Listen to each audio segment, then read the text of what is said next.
ಶಿಡ್ಲಘಟ್ಟ ನಗರಸಭೆ ಪೌರಾಯುಕ್ತಗೆ ನಿಂದಿಸಿ ಧಮಕಿ ಹಾಕಿದ್ದ ಪ್ರಕರಣದ ಸಂಬಂಧ ಆರೋಪಿ ರಾಜೇಗೌಡ ಕೊನೆಗೂ ಕೂಡ ಲಾಕ್ ಆಗಿದ್ದು, ಸರ್ಕಾರ ಯಾವ ಕ್ರಮ ಜರುಗಿಸುತ್ತೆ ಅನ್ನೋದನ್ನ ಕಾದ್ ನೋಡಬೇಕಾಗಿದೆ ಅಂತ ಹೇಳಿ ಕೋಲಾರದಲ್ಲಿ ಸಂಸದರಾದ ಡಾಕ್ಟರ್ ಎಂಸಿ ಸುಧಾಕರ್ ಹೇಳಿದ್ದಾರೆ. ನಗರದ ಬಿಜೆಪಿ ಜಿಲ್ಲಾ ಕಚೇರಿಯಲ್ಲಿ ನಡೆದ ಸುದ್ದಿಗೋಷ್ಠಿಯನ್ನು ಉದ್ದೇಶಿಸಿ ಮಾತನಾಡಿದಂತಹ ಅವರು, ಒಬ್ಬ ಮಹಿಳಾ ಅಧಿಕಾರಿಯನ್ನ ನಿಂದಿಸಿರುವಂತಹ ರಾಜೇಗೌಡ ವಿರುದ್ಧ ಕ್ರಮವನ್ನ ಜರುಗಿಸುವುದಕ್ಕೆ ರಾಷ್ಟ್ರೀಯ ಮಹಿಳಾ ಆಯೋಗ ಅಧ್ಯಕ್ಷರಿಗೆ ಪತ್ರವನ್ನ ಬರೆದಿದೆ. ಘಟನೆ ನಡೆದು ಇಷ್ಟು ದಿನ ಆದ್ಮೇಲೆ ಕೊನೆಗೂ ಕೂಡ ಪೊಲೀಸರು ಬಂಧಿಸಿದ್ದಾರೆ.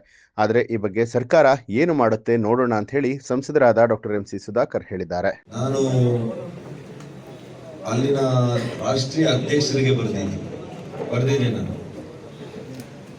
ವುಮೆನ್ ಕಮಿಷನ್ ಇದೆಯಲ್ಲ, ವುಮೆನ್ ಕಮಿಷನ್ ಅಧ್ಯಕ್ಷರಿಗೆ ನಾನು ಬರೆದಿದ್ದೇನೆ. ಇವರು ಅನೇಕ ಅಂದ್ರೆ ಆಲ್ಮೋಸ್ಟ್ ಈಗ ಏನು 10 ದಿವಸ ಮೇಲೆ ಆಗಿರ್ಬೇಕು ಇನ್ಸಿಡೆಂಟ್ಸ್ ಆಗಿ, 14 ದಿವಸ ಆದ್ಮೇಲೆ ಕ್ರಮ ತಗೊಂಡಿದ್ದಾರೆ.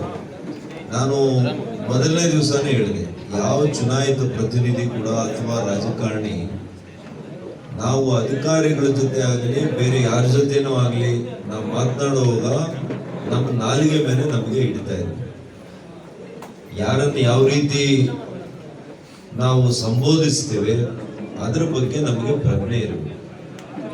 ಹಾಗಾಗಿ ಯಾರೂ ಕೂಡ ನಮ್ಮ ಆಳುಗಳಲ್ಲ, ಯಾರು ಕೂಡ they are not subservients, they are also public servants.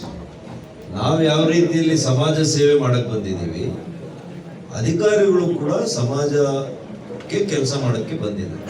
ಹಾಗಾಗಿ ಇಬ್ಬರು ಜೊತೆ ಸೇರಿ ಮಾಡಿದ್ರೆ ಮಾತ್ರ ಕೆಲಸ ಆಗ್ತದೆ. ಯಾರು ಕೂಡ ಕಾನೂನಿಗಿನ ಮೇಲೆಲ್ಲ. ಹಾಗಾಗಿ ಕಾನೂನು ರೀತಿ ಏನ್ ಕ್ರಮ ತಗೊಳುತ್ತೆ, ರಾಜ್ಯ ಸರ್ಕಾರ ಏನ್ ತಗೊಳುತ್ತೆ ನಾವು ನೋಡೋಣ. ನ್ಯೂಸ್ ಅಲರ್ಟ್ ನಿಮ್ಮಿಂದ ನಿಮಗಾಗಿ.